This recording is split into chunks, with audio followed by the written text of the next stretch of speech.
দর্শক, আমি এই মুহূর্তে রয়েছি শাহবাগ মোড়ে। শাহবাগ মোড়ে এই মুহূর্তে একেবারেই শুনশান নীরবতা। সেরকম অর্থে আসলে কাউকে আমরা দেখতে পাচ্ছি না। আপনারা দেখছেন যে একটি পুলিশের সাজোয়া যান এগিয়ে যাচ্ছে।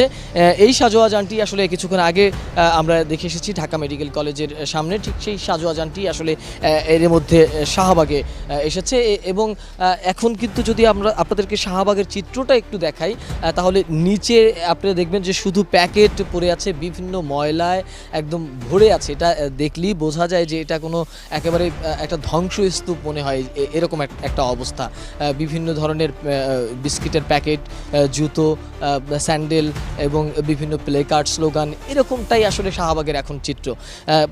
রাত গভীর হয়ে গেছে কিন্তু শাহবাগে কিন্তু কেউ নেই। এই শাহবাগ শুধুমাত্র এখন